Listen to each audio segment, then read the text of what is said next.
The world stage just got a little more crowded with a whole bunch of new emerging countries that are delivering stellar growth. So how does that affect the old economic order and the old way of doing business? Patricia Hewitt is chair of the UK-India Business Council and former Secretary of State for Trade and Industry, United Kingdom. Simple question.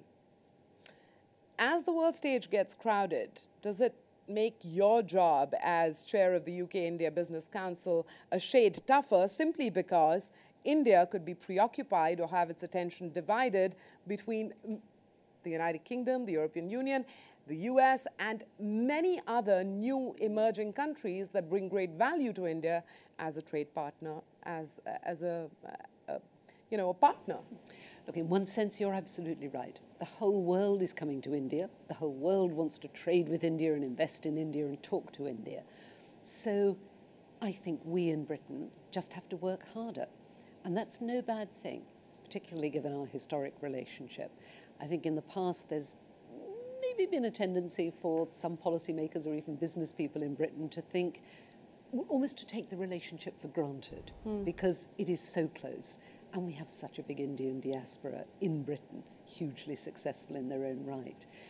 But what I would also say is, first of all, India's growth and the growth of all these other re-emerging and new economies is wonderful news. It's wonderful news morally, in the sense that people who've been condemned to poverty now have a chance of a better life. But it's also very good news economically, because we can grow the whole of the world economy. And that's going to be good for Britain and the developed world, and even better for the countries that are growing. And then, having said that, let's remember that Britain is one of the top foreign direct investors in India, and from outside the European Union, India is one of the top investors in Britain. Indeed, Tata is Britain's largest manufacturing employer. So I think the relationship's a healthy one, but there is so much more we can do together, which is why our own work is so important. I'm going to take a step back and really question the assumption that there is a new constellation of growth. To what extent do you agree with this statement that there is, and you know, it's a mouthful, a new constellation of growth, and we're talking about a pretty disparate bunch of emerging countries with particular issues, etc. Do you buy that whole theory of a new constellation? I do, and I buy the metaphor, because if we think about a constellation of stars, it's a complex system, it's a network of a whole bunch of different, I'm not an astronomer, but the stars are all, if you like, different shapes, different sizes, different ages, and yet there is a pattern, if you like.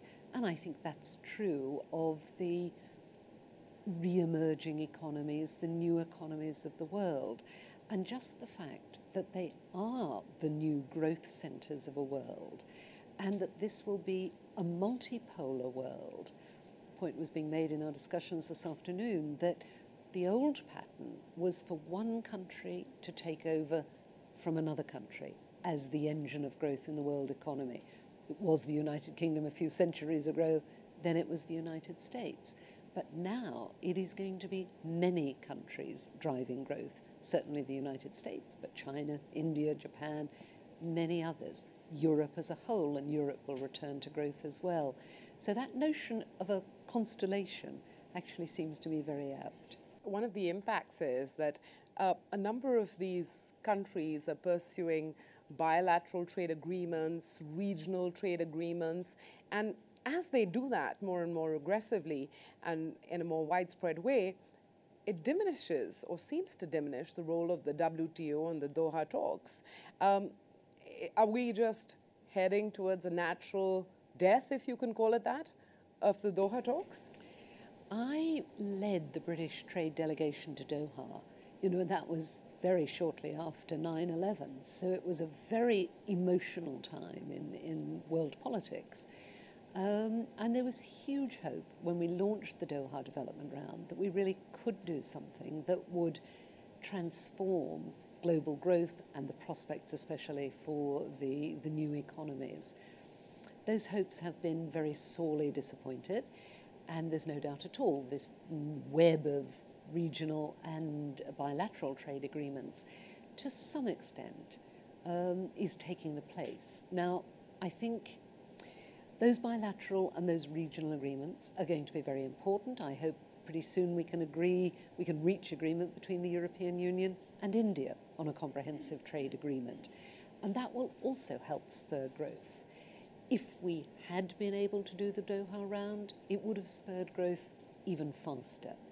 But I don't think that means the death of the WTO itself, the World Trade Organization itself, partly because the WTO is so important in dealing with disputes between member states, including disputes between China and the USA.